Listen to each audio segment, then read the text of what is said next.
Hello, everyone. My name is Jonna Evans. I'm currently a research assistant, and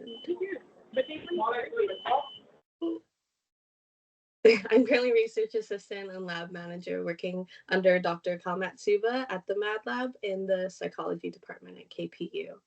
So I'm going to be talking about the Wang Oo Relit Project, also known as WORP, led by Dr. Matsuba in partnership with Children Care Uganda, and we're funded by Grand Challenges Canada. So first, I would like to acknowledge and give thanks to the land that we live and work in and the people who have taken care of it. So this land is the traditional unceded territory of the Coast Salish people. I would also like to acknowledge Acholi land, which is the traditional land of what includes northern Uganda.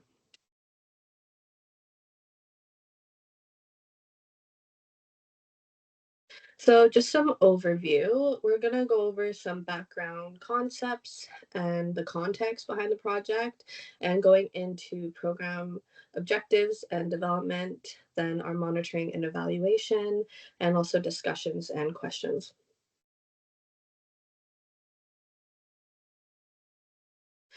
So, first, we just need to understand the concept of mindfulness, which is an integral part of the project. Mindfulness is a mental state. It involves purposefully paying attention to the present moment and experiences in a non judgmental and non reactive manner. There's this calm acknowledgement and acceptance of your thoughts and feelings. So, different practices to achieve mindfulness could include meditation, mindful breathing, where you focus on your breath, being mindfully aware in activities, or body scanning is another one where you just focus your attention to different parts of your body.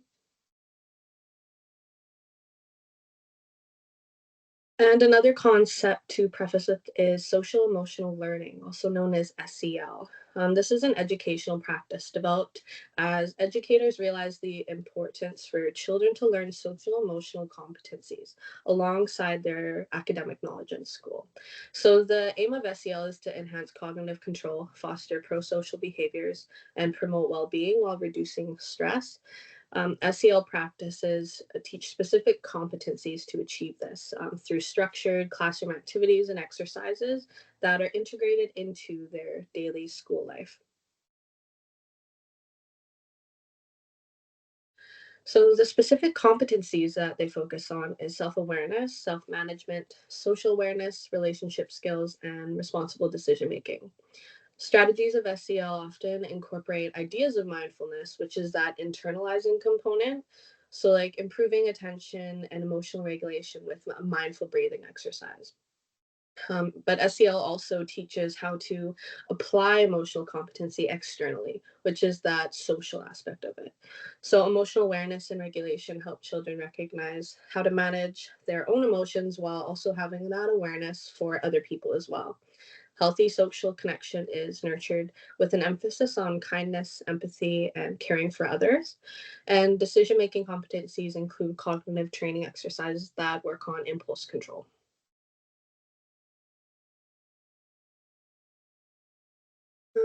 So, the approach to combine mindfulness with social emotional learning is called MSEL, and it's been shown to be pretty effective in improving well being. We see studies on young students who have improvements on empathy, cognitive control, and stress regulation. We also see improvements in peer acceptance and peer rated levels of aggression. So, how peers are seeing each other as well. With the unemployed, mindfulness based courses help to decrease stress and help confidence in finding employment. It's also been shown to help those who have been on extended work leave return back to work. So, most of these studies on MSCL have taken place in the global north, so North America and Europe. But we want to know, can MSCL show this level of effectiveness in the global south? Just for some global youth mental health context, so 75% of mental health challenges start before the age of 24. Interventions that treat mental health, they're great, but they're often cost effective or they're not as cost effective. They require greater resources and they don't really address those troubles that are happening before kids are getting help. It's more effective and beneficial to implement prevention strategies, so strengthening resilience and promoting lifelong wellness skills. In post secondary education and vocational schools, students are also facing mental health challenges. Educational institutions often can sometimes struggle with providing necessary support because, despite the availability of mental health resources, there's often this gap between students who need the help and those who actually end up utilizing and benefiting from those supports.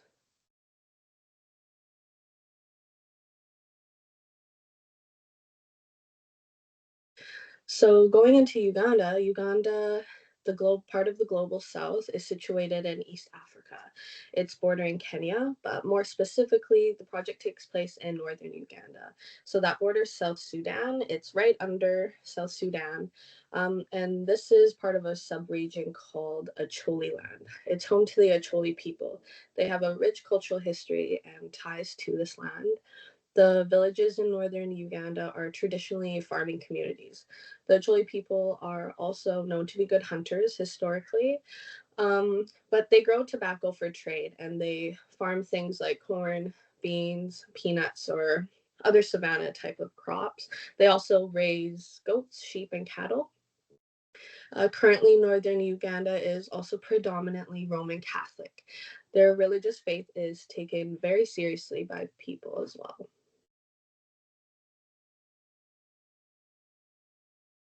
So in 1986, a violent civil war broke out in northern Uganda. It's lasted for 20 years, ending officially in 2006. Was a war between a group of rebels called the Lord's Resistance Army, or the LRA, against the government's military. So this had just devastating consequences for civilians. Murder, rape, abductions, and theft were widespread. This forced most northern Ugandans to flee from their homes and communities for safety. The LRA was like a cult-like militia group, so they were notorious for kidnapping children and coercing them into committing violence against their people.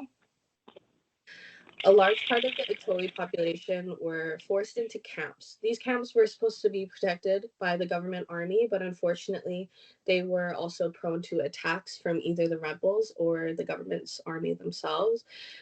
Being in these camps also meant they couldn't raise their own food and farm and do what they had been doing for centuries. So, all of these things were just a complete disruption to their traditional life and their cultural practices. As you can imagine, an entire generation of children just grew up removed from their traditional way of life. So, although the war ended in 2006, the negative effects experienced didn't end with it.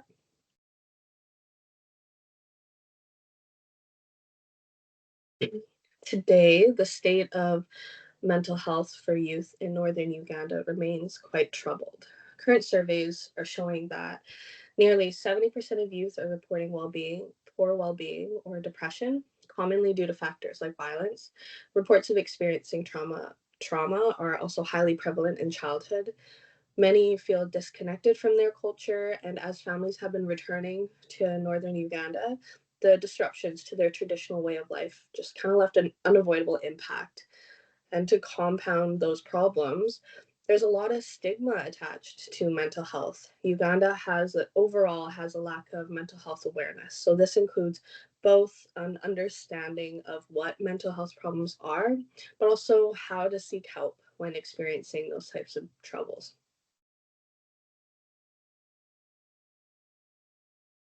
So I want to introduce you all to Opio. Opio was one of the youth who joined the program as staff to become a youth leader. So he came to WARP on the verge of dropping out of university. He was really struggling to make ends meet, and Opio was a really, really shy young man.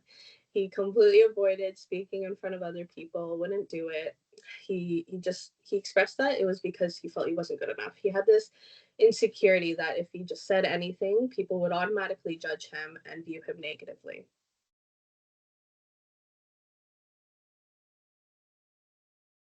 And then this is Anne.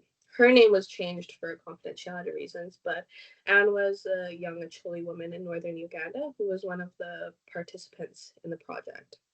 So the youth leaders described Anne as really isolated. She was really unwilling to talk to anyone, wouldn't talk to her peers. The youth leader said that she wouldn't smile. Even if there was something funny that happened, everybody was laughing. She wouldn't smile. She was really struggling with anxiety and depression. Sadly, her husband was physically violent with her. There was a lot of domestic abuse happening.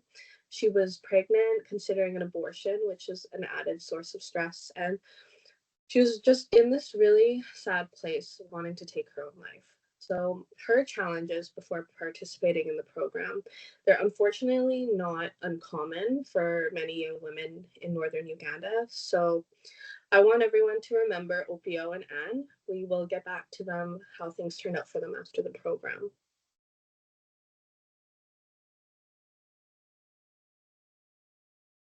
So, given the context, how mental health is right now for the youth, the project aimed to essentially nurture resilience in a population of vulnerable youth where trauma and stress are being experienced by many of them. To hopefully achieve this, the first objective was to create and implement a culturally based mindfulness social emotional learning program for vulnerable youth. Then evaluate if the program can be effective to improve their mental well-being.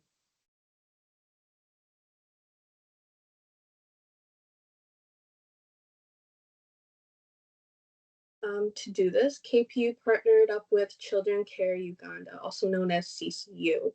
CCU is a non-government organization. They work to assist vulnerable children, youth, young adults, including young pregnant women. They have a vision to provide hope for a brighter future. They provide medical assistance and provide vocational skills training. So they help youth who are lacking proper education or training to become financially independent, to be self reliant, to be able to get jobs, which is really important because exposure to economic risk is associated with poor mental health.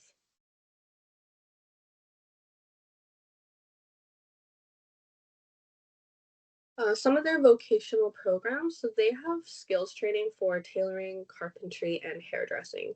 Within 6 months, they learn practical skills and theoretical skills needed to open up their own businesses. CCU also has other activities, so they have soccer and netball camps available for youth.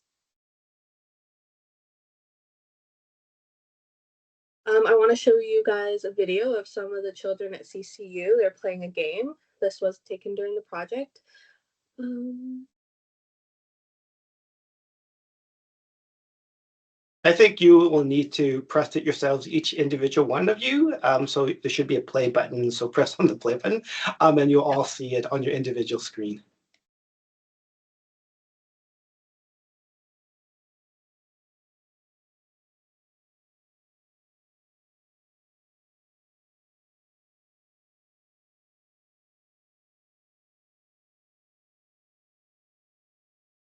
Okay, Jonna.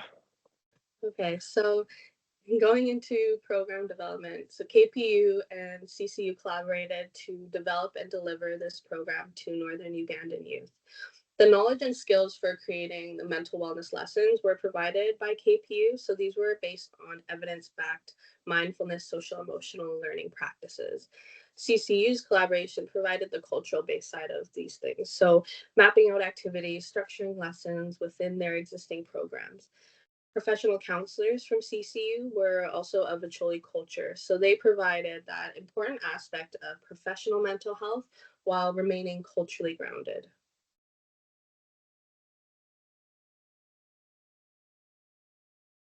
The programs and the lessons were carried out by CCU mental health youth leaders. So Ugandan youth were trained on the lessons to be mental health youth leaders for this project. The stance was taken that it would be by youth for youth. Youth leader training focused on prevention. They are not trained to treat mental health problems, but they're trained to educate and empower their peers. They also receive deepened training on their own Acholi culture and traditional practices.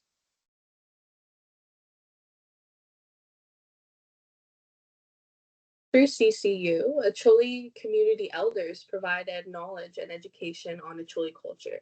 So the elders helped to generate cultural stories, which includes passed down folk tales and then framing them in a way that complements WORP lessons. They also helped with developing cultural games for the participants. An important tradition we'll get into more later is the traditional practice of Wang Oo. It's this large bonfire gathering that used to take place in the villages daily, but it was before the Civil War. So hence the Wang Oo Relit Project was born.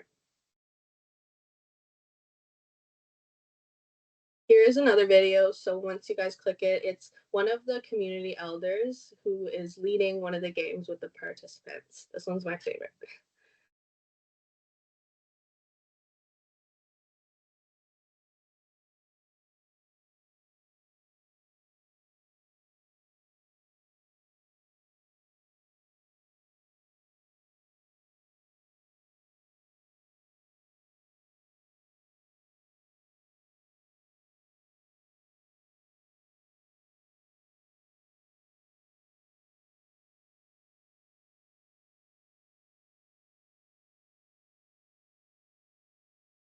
Okay.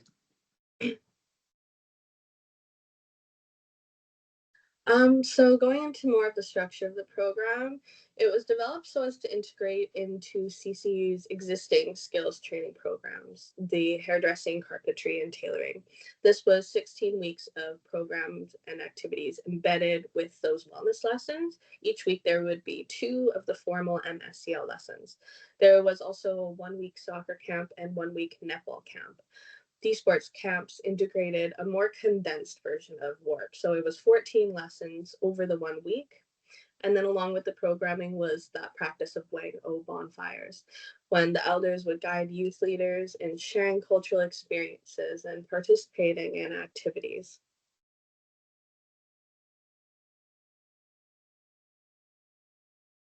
So the lessons produced from WARP educate youth on different types of mental health struggles, their causes, and negative effects, specifically depression, anger, trauma, and the effects of stress. The lessons go into what these struggles look or feel like when they're happening and also how they can affect us later down the road. The lessons go over common ineffective coping mechanisms like avoiding our problems, acting out with aggression, turning to drugs. I'm going to do a little example of what a lesson might have looked like for stress and coping. So originally this was over 3 sessions, so it'll just be a very condensed version. But the youth leader would first go over what is stress. Stress is a natural reaction to challenges or threats. It's a reaction to external circumstances compared to anxiety, which is an internal response. It can affect us on the one hand by increasing alertness, optimizing short term performance. But if we experience too much stress for too long, it leads to chronic stress. And then that can lead to things like depression, sadness, physical illnesses, and problems in our relationships. There would also be discussion questions. For example, how do you know when you feel stressed? What are the signs you experience when you feel stress? And then getting into what isn't helpful, what type of coping mechanisms are ineffective when dealing with stress. Avoiding the causes of the stress, that's not going to help us. Isolating yourself from people and activities, that can be harmful, especially taking out stress with anger and aggression. So instead, here are some healthy coping tools you can use.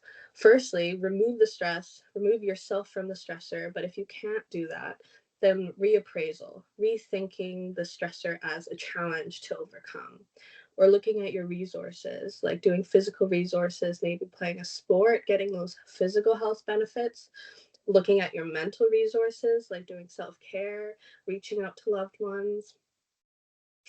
And then also, you can look at your own skills and belief. So, asking the youth, what are your unique qualities that you can draw on to solve this problem?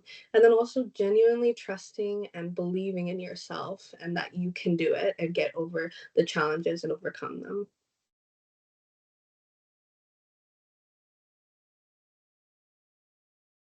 Along with lessons on mental health struggles, WORP also teaches youth how to improve their mental health through mindful coping strategies.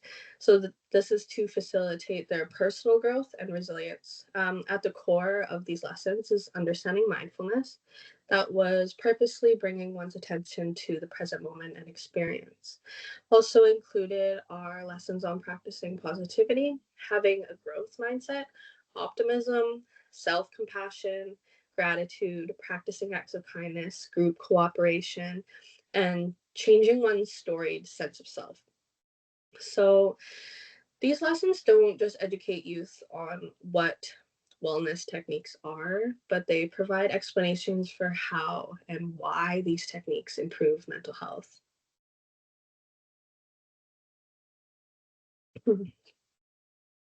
So, some more background on Wang O. As mentioned before, Wang O refers to this tradition of bonfire storytelling. Traditionally in northern Uganda, which many of which were those farming communities, everyone would gather together at a large fire after their day of work, and they would sit, listen to elders tell folk tales, prepare dinner, and they would all eat together. But Wang O wasn't just dinner entertainment; it was also a way of providing moral education and passing down their Choli history and culture to the younger members. Unfortunately, due to the Civil War, this practice of Wango stopped. Gathering at a bonfire wasn't just dangerous at night because it could attract rebels or the military, but the Choli people were displaced from their homes, many of them separated from each other. They were focused on survival, so they couldn't just carry on with their traditional ways of life.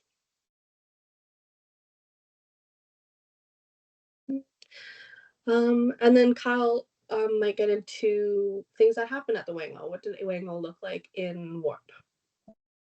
Yeah, so the Wank O part of the program was so we had the lessons that took place during the vocational classes, but then the youth leaders tried to figure out what we can do to both review the lessons that they've learned during the classes, but also provide them with cultural education.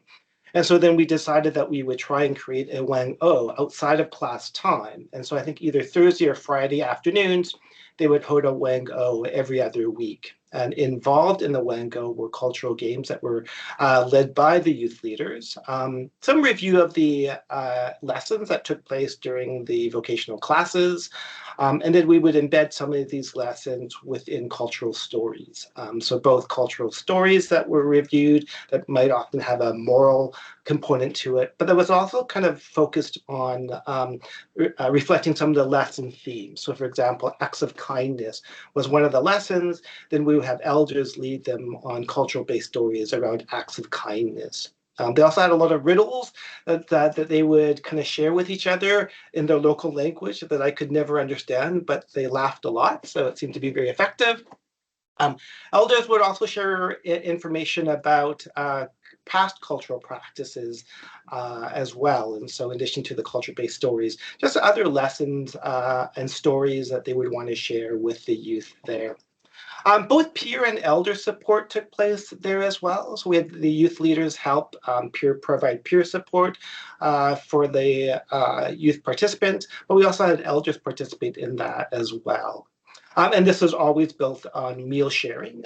Food, as like many cultures, is really important. The Acholi culture, and so they would prepare the meal while many of these activities were going on, and then they would share the meal at the end of the time when go time.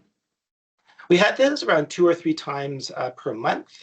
They lasted between 2 to 3 hours. And we had them during the day, in large part because of security reasons. It's many of the places where these took place were in rural communities, and walking back at night just posed a risk to the participants as well as the elders. And so we did it during the day. And also to kind of cut back on environmental related issues, such as the burning of wood. We often didn't actually have wood burnt during that time. So we're working on trying to design something that's more environmentally friendly as a centerpiece around the Wang O. Jonna. Thanks. So I have another video for you guys. This is just one of the games and activities they had at a wing.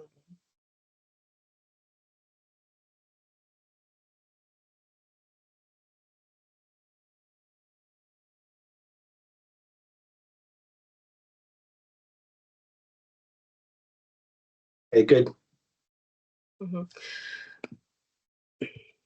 So getting into monitoring and evaluation. So the hypotheses for this project was that the WORP program would improve youth mental health by increasing well-being, resilience, emotional stability, emotional support. And the second hypothesis, it would also do this by decreasing anxiety, depression, and perceived stress. The participants we had for the project, there was a total of 228 participants that completed all programs and activities. This was done over 3 cohorts or rounds of programming, and the average age was around 18 years old. There were 38% of them were male and 62% female.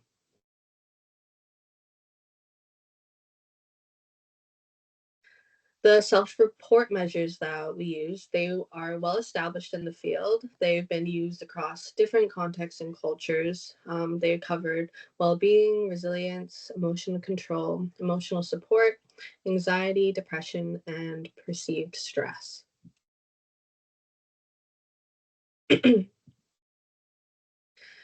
So first, pre-test measures were completed by participants at each program start. Then they would complete either their 6 months vocational program or their 1 week soccer and netball camp.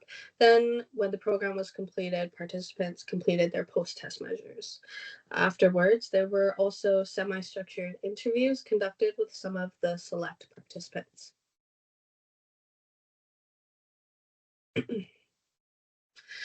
First, we compared participant pre-test scores with their post-test scores after completion.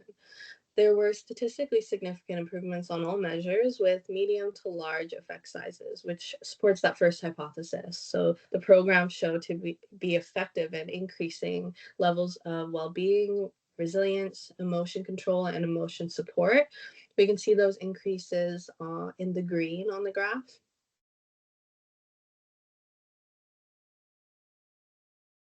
And then we also saw medium to large effect sizes in support of hypothesis two. So where there were statistically significant decreases in depression, anxiety, and perceived stress.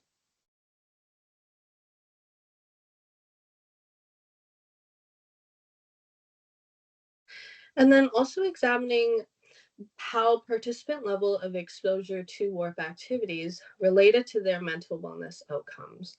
Correlational difference scores were calculated by comparing the outcomes with participant attendance records for WARP lessons and WANGOs. So program participation had statistically significant correlations. They were positively correlated with improved measures of well-being, emotion control, and emotion support, while also having those negative correlations with depression, anxiety, and perceived stress.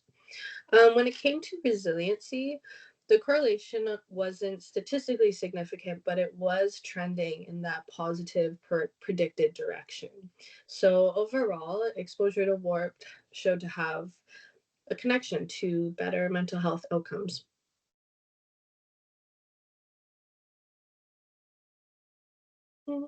And we were also able to collect some waitlist data. There was a total of 71 youth on the waitlist compared to 228 from the programs.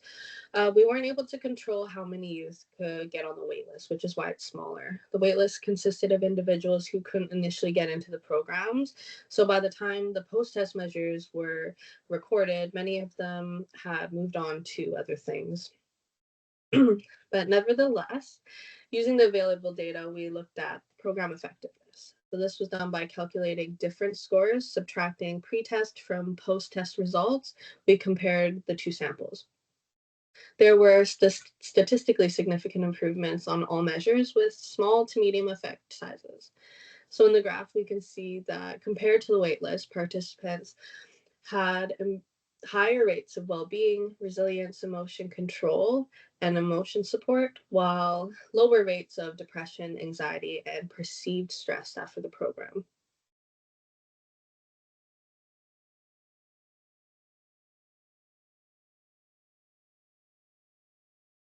And then for the qualitative measures, so these were done doing semi-structured interviews. They were conducted with 11 select participants, asking them how they benefited from the program. Thematic analysis of all the interviews were conducted and coded by 3 researchers from the Acholi culture alongside Kyle Matsuba, just to get a sense of those emerging themes. Several themes did emerge. When asked about how they benefited from the program, participants consistently emphasized that it helped them build stronger social relationships with people in their lives. This helped them foster the sense of belonging and support. They highlighted that it was done through improvements in cooperation, openness, and their communication skills. They also felt more willing to seek help. They were more willing to build support networks and actively engage with other people. They felt that their well-being improved through mental health skills, specifically like stress management, anger management. They said that these things helped with their emotional outbursts, and then also mindfulness and gratitude helped them with regulating their emotions. The activities they said they learned that they liked were doing things like music and exercising to help with emotional regulation. They also perceived and experienced a greater sense of self acceptance. So, this helped them boost their self confidence and self esteem. Some of them noted that learning this, how to value themselves more, helped them get over thoughts of suicide. They gained the ability to manage negative emotions using mindfulness, and they felt like they had increased their resilience, and they also had an increased calmness with handling things under stress, which also helped with their confidence as well. And lastly, a really important theme was about culture. Participants expressed that they had this deepened appreciation for their Acholi culture, their traditions. They felt like they strengthened their identity in their culture and just helping them to gain a greater sense of the norms and values.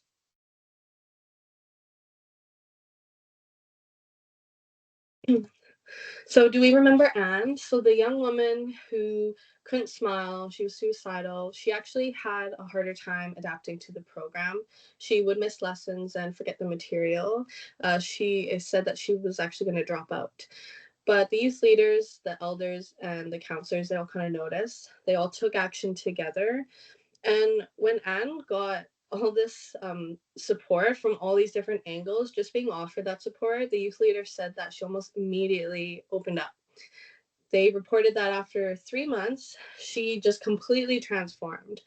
She wasn't just engaging with her peers, but she began to support them. She would help them cope with their own mental health struggles. And also became really open with sharing her personal story during the Wang Oo gatherings. So her ability to start engaging with others and sharing her experience with the other participants, it actually started this chain reaction where her story inspired some of the other youth, and they started seeking up help either with the counselors or the youth leaders to get their own support, which is really cool. And after her vocational training, she opened up her own business. So now she's running her own business in Gulu City. That's the larger city in northern Uganda. And then Opio, what happened to him? This shy, insecure man about to drop out of university. Well, he received that mental health youth leader training, and through that, he gained support from his colleagues. He had a deeper understanding of his Acholi culture. Opio testified that having this in the WORP project and then mentioned specific trainings about cultivating a growth mindset, learning about anxiety, these all led to him changing his self perception. He came out of the program with this new view of himself, and his academic performance started to improve. He graduated with a Bachelor of Science in Agri Entrepreneurship. He said that by learning to be a youth leader, it gave him this confidence. So he knew like I could support my peers and I can do this. And he ended up forming his own mental health group at his university. It was a place where people can share their struggles and support each other.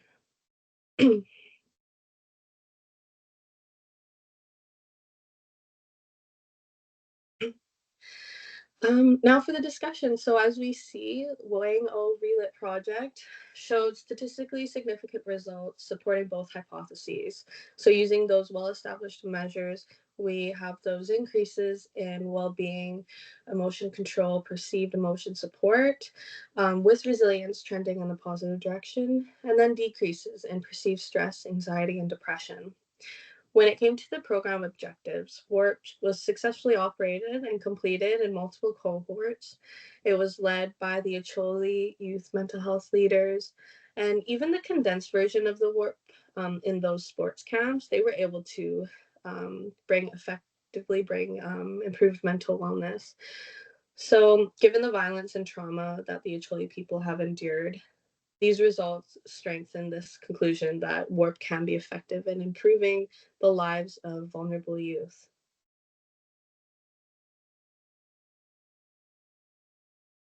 Incorporating a Chole culture helped youth feel more connected to their cultural roots and heritage. Wangos provide this complementary avenue where youth can get that support for their wellness lessons, and then while also creating a socially and culturally supportive environment that goes beyond traditional classroom learning. With the involvement of Acholi elders, the community can start reinstating things that they lost during the war. So when it comes to collaboration between Canadians at KPU and Northern Ugandans and CCU, we successfully provided that evidence-based side of mental wellness training while giving all the room to the Choi people to integrate it in a way that empowers their own culture, their own traditions, and their way of life. When looking at resilience, it's undeniable from the mental health improvements and participant interviews that work did something to bridge the mental health struggles, the insecurities, their experiences with pain, to reaching this new platform where they no longer felt held down or helpless to these challenges. So um, it's not even just about learning mental wellness skills, it's also breaking down those stigmas. So, genuinely coming to believe in the benefits of getting social support and reaching out and connecting with people.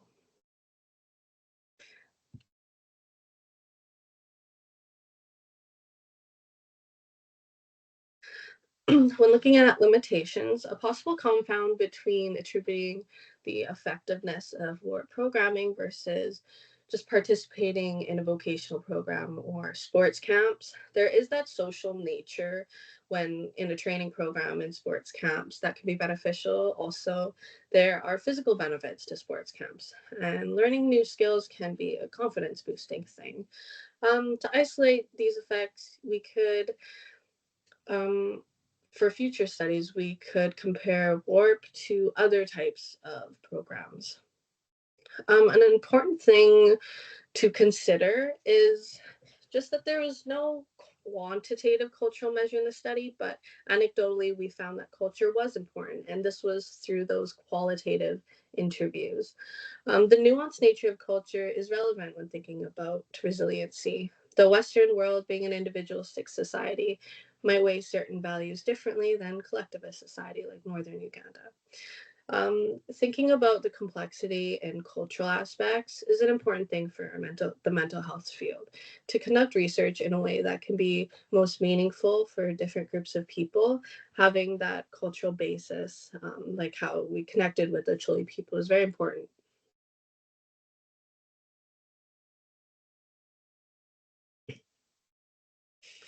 So, for the impact, we have empirical evidence that MSCL programs are effective and successfully implemented in the global south context, specifically northern Uganda. Not only does WARP create an outline for an effective tool to mentally arm youth against past or future trauma or stress, it also paints a picture for the potential trajectory of youth mental health practice. not just by using MSEL strategies, but by its deep understanding and necessity to function as a culturally based program. The cross cultural application of the system is very reachable. Although Wang Oo storytelling is a Ugandan tradition, we see similar types of these story sharing practices around the world. For example, Jewish Passover, Hawaiian hula dances and chants, Chinese shadow puppetry. The integration of WORP lessons can also be malleable to possibly an infinite range of activities, whatever is relevant in a given area. For example, hockey camps in Canada, in ESL programs for immigrant children or juvenile detention centers.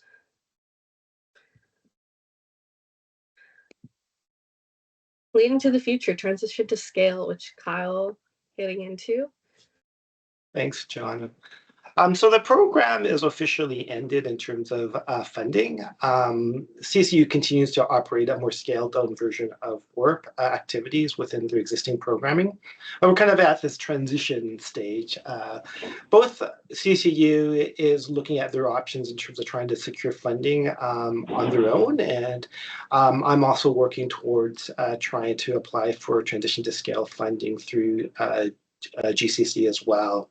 So a couple of options in terms of scaling up the program is working with the Ministry of Education. So we're looking for avenues where there are existing infrastructures in place where we can kind of piggyback onto that structure in order to scale up the program. So one of the options is to work within secondary schools, run with the support of the Ministry of Education. Another option too that we're looking at is working with refugee camps in the region. So you may not know this, but possibly outside of the Middle East, Gaza, Palestinian regions, Uganda houses the most refugees. And so both with the conflict in Sudan, South Sudan, and the DRC, there's a lot of refugee and refugee camps there. And so having the Acholi people have gone through their crisis and conflict, they have a lot of experience as well as education to work to try and scale up the program within refugee camps. And in those cases, due to our collective connections, we're trying to apply the Catholic Church structure as a ways to get access to the refugee populations. So those are some possibilities of ways that we're moving forward.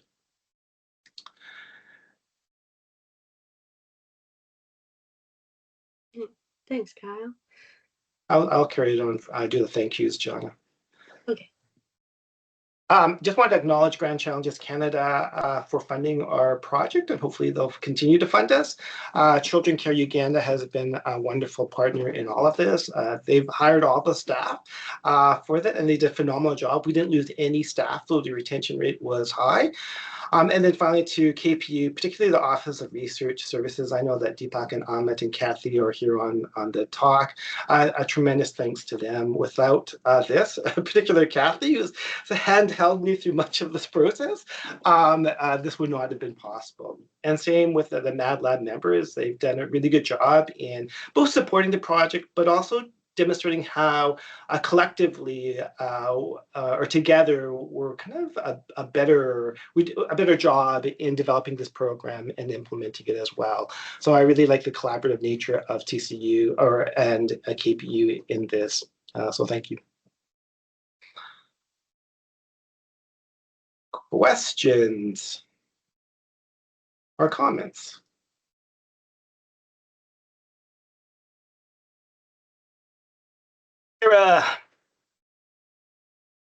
Yes, I had to right away jump in. Thank you so very much, and I commend both of you and Joanna as a student accompanying you in this process. But totally admirable that you involved the community in this process when you're planning the activities and all. And so that was great, and also the outcomes very concretely measured. The question I have, however, is it's something about the cultural views of mental illness. And I mean, we understand that, suicide, somebody's attempting suicide, there's depression. But as Carl, you, of course, quite knowledgeable in the field, that the labels, the perspectives on these syndromes and mental health issues, they can be quite different. So I'm just curious if you had the opportunity to examine that how the local people would have viewed what was happening to their children in their emotional and psychological struggle that they were going through? Tough question, Gira. We have, I mean, I've been working in this cultural context for the past 12, 13 years now.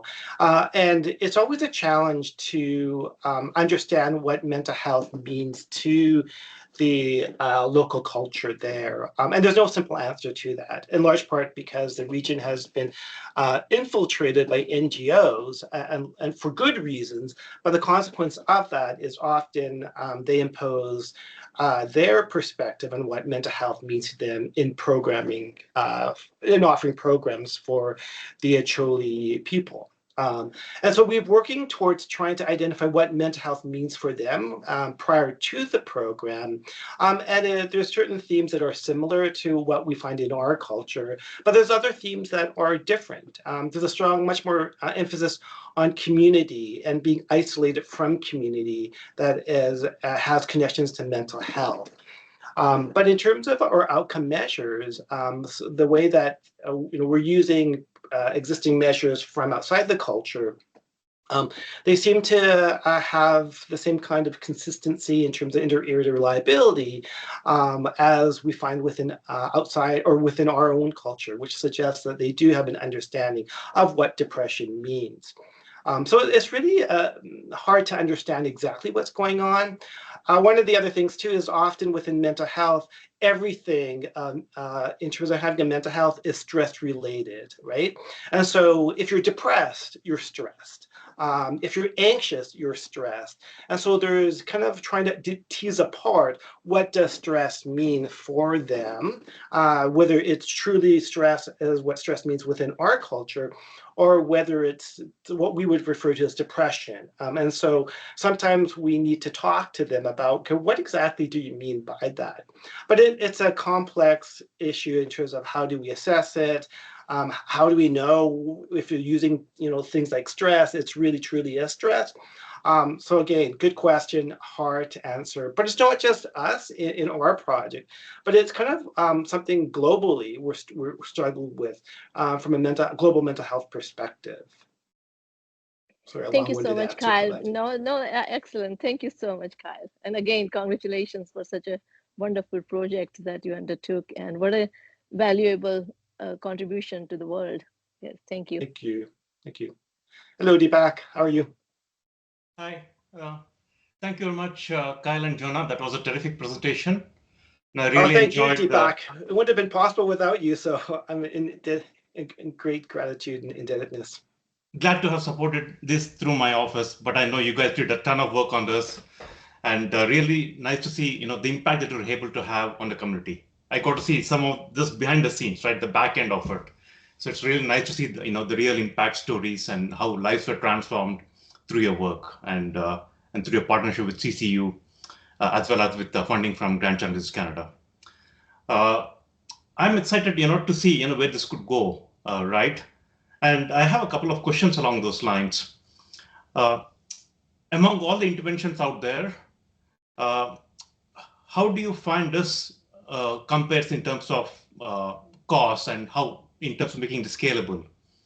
That's, I guess, one of my questions. I know this is some of the interventions you have here, don't take a ton of resources, but I would also be curious to hear the thoughts about, what you know about, the kind of things you did with MCell compared to other interventions that might be available out there. Yeah. Yeah, good. So I think one of the benchmark that I use in terms of successful innovations is actually the friendship bench. Kathy recently sent me a link to some outcomes for the bench project. So for those who don't know, the friendship bench project was a Zimbabwe innovation.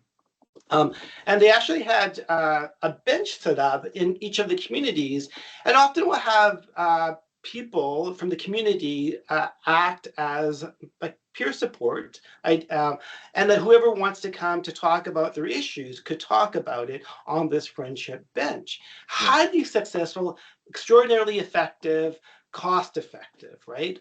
And so I would love to have something like that happen with our program. And I think we have the potential to do that through the Wang Oo, right? Because it's a similar kind of idea where we have these elders, and the elders are really trying to, they like the program in large part because as opposed to being ignored by the culture, they now have youth coming to them to learn more about the culture, to provide support to them. And so then the secret for us is trying to find ways that we can make the Wang O something that's cost effective, right? We have the people there, and we have the need there. And so how do we kind of create a scenario or context in which this could happen? And so that's what we're working towards as well. And so one of the things nice about the Catholic Church is that they do have an existing structure. And there's ways that, after the service that they could come together because they're all going to be there anyways.